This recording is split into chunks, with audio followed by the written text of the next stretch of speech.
സാധാരണക്കാർക്ക് എടുക്കാൻ പറ്റിയ 3 കിടിലൻ വാഹനങ്ങൾ സീറോ മെയിൻ്റെനൻസിലും ചെറിയ EMI-ലും കൊണ്ടു നടക്കാൻ പറ്റിയ നല്ല ഡീസലും പെട്രോളും ആയിട്ടുള്ള സെഡാൻ സെഗ്മെന്റിലും അതുപോലെ ഹാഷ് ബാക്കിലൊക്കെ വന്ന നല്ല നീറ്റ് ആയിട്ടുള്ള വണ്ടികളുണ്ട്. 3 വണ്ടി വേറെ റീപ്ലേസ് ആക്സിഡന്റ് കാര്യങ്ങളൊന്നുമില്ല. 3 വണ്ടി ഷോറൂം ഹിസ്റ്ററി കാര്യങ്ങളെല്ലാം തന്നെ അവൈലബിൾ ആയിട്ടുള്ള വണ്ടികളാണ്. 2015 മോഡലിൽ സെക്കൻഡ് ഓണർഷിപ്പിൽ 1,00,000 കിലോമീറ്ററിൽ കമ്പനി സർവീസും ഹിസ്റ്ററിയും കാര്യങ്ങളുള്ള നല്ല അലേവിലും കാര്യങ്ങളെല്ലാം തന്നെ കയറി മിഡിൽ ഓപ്ഷനിൽ നിൽക്കുന്ന ഡീസൽ വാങ്ങണം.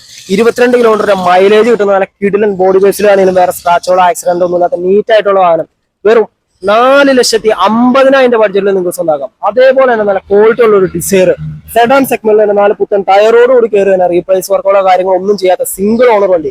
കമ്പനി സർവീസും ഹിസ്റ്ററിയും നല്ല ക്വാളിറ്റി ഉള്ള സീറ്റ് കവർ അടക്കം ചെയ്തേക്കുന്ന വണ്ടി 4,75,000 ബഡ്ജറ്റിൽ. അതേപോലെ നല്ല ക്വാളിറ്റി ഉള്ള ഒരു സ്വിഫ്റ്റും കൂടെ ഉണ്ട്. ലോ പ്രൈസിൽ എടുക്കാൻ പറ്റിയ നല്ല ക്വാളിറ്റി ഉള്ള സ്വിഫ്റ്റ് 2017 ലാസ്റ്റ് മോഡല് 50,000 കിലോമീറ്റർ മാത്രം ഓടിയിട്ടുള്ള നല്ല പെട്രോൾ വാഹനം. അത്യാവശ്യം 17 കിലോമീറ്റർ മൈലേജും കിട്ടുന്ന നല്ല നീറ്റായിട്ട് നല്ല പുത്തൻ ടയറോട് കൂടി അതുപോലെ നല്ല quality seat cover touch screen കാര്യങ്ങളെല്ലാം ചെയ്തേക്കുന്ന വേണ്ടി വെറും 4,25,000 ബഡ്ജറ്റിൽ ഫുൾ ഫിനാൻസിൽ 3 വണ്ടികളും അവൈലബിൾ ആണ്. നമ്മുടെ സ്ഥലം വന്നത് പെരുമ്പാവൂരാണ്. അപ്പൊ മാക്സിമം വിലക്കുറവിൽ ചെറിയ EMI-യിലേക്ക് വണ്ടി നോക്കുന്നവർക്ക് മാക്സിമം ഷെയർ ചെയ്ത് കൊടുത്തോ, തീർച്ചയായിട്ടും ഉപകാരപ്പെടും.